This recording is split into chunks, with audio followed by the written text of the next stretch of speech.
오늘 말씀은 역대하 36장 1절에서 23절입니다. 어느 아버지가 아들에게 말끝마다 이 하버드갈로마 했다고 하죠. 이 아버지는 무식한 사람으로 난독과도 기억자를 모르는 사람이었습니다.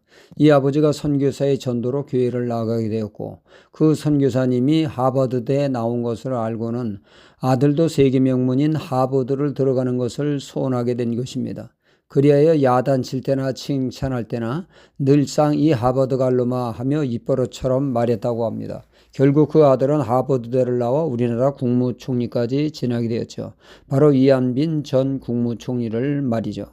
말은 이처럼 강력한 영향을 끼칩니다. 그래서 말이 씨가 된다고 하는 말이 있지 않습니까? 말은 단순히 말로 끝나지 않습니다. 삶 전체에 영향을 미치며 삶을 지배하기에 말조심을 해야 합니다. 마가복음 9장에 보면 아들이 악한 영의 역사로 간질 증세를 보입니다. 물 앞에서 불 앞에서 거품을 쏟으며 간질을 하니 이 아버지 억장이 무너집니다. 아들이라고 하는 녀석이 그 모양이니 어찌 편히 눈을 감을 수 있겠습니까? 나을 수 있는 곳에는 빠짐없이 다닙니다. 그런 중엔 이 아버지는 예수님의 소식을 듣게 되죠.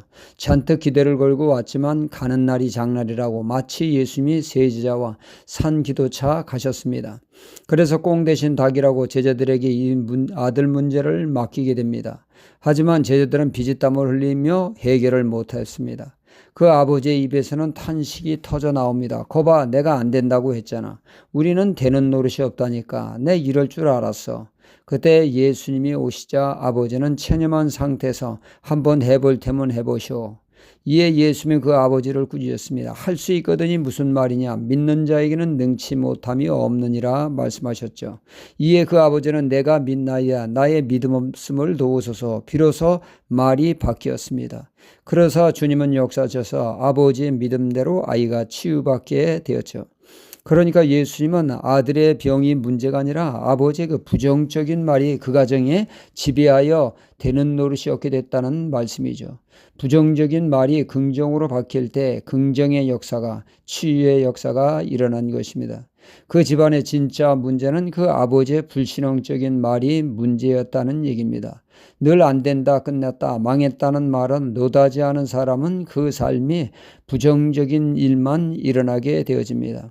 이스라엘의 12 정탐꾼을 보십시오. 10명은 하나같이 안 된다는 말뿐입니다. 우리는 가나안 족속의 밥이다. 우리는 그들에게 상대가 되지 않는다. 부정적인 것, 안 되는 이유만을 찾고 있습니다. 그들은 삶을 그 부정적인 것이 지배하게 되었고 그들 말대로 되게 된 것이죠. 하지만 여호수아와 갈렙은 할 수 있다. 그것을 찾고 말하니 그 말대로 그들의 삶에 그대로 이루어졌습니다. 삶을 바꾸려면 우리는 우리의 말부터 먼저 바꿔야 됩니다. 이는 말이 우리의 삶을 지배하기 때문입니다. 그래서 말을 함부로 해서는 안 되죠. 어려울수록 힘들수록 믿음의 말을 될 수 있다는 말을 해야 할 때이죠. 오늘 말씀에 시드기야 왕이 나옵니다. 시드기야에게 하나님의 사람 에레미야가 있었죠. 그는 말합니다. 애굽을 의지하지 말고 바벨론에 항복하면 생명을 보장받고 왕위를 지키며 평안할 수 있다고 말이죠. 그러나 시드기야 왕은 입만 열면 부정적인 말만을 쏟아내게 됩니다. 왕이 항복하면 당하는 가진 수치를 당할 것이라고 항복에 대해 부정적인 말만 늘어놓으며 결국 하나님의 말씀에 반대로 행하게 되어집니다. 그 결과 그는 바벨론 왕 앞에 끌려가게 되었고 그가 보는 앞에서 아들들이 죽임을 당했고 이 험한 꼴을 다 보고 나서 그는 두 눈이 뽑혀져 소경 아닌 소경이 되었습니다. 스스로 불행을 자초하게 됐죠. 그가 부정적인 것만 안 되는 것만 찾다가 그렇게 된 것입니다. 우리의 삶이 바로 서기 위해서는 되는 것을 찾고 되는 것을 말하는 사람이 되어질 때 우리의 삶이 펴지는 은혜의 역사가 있게 되어지죠.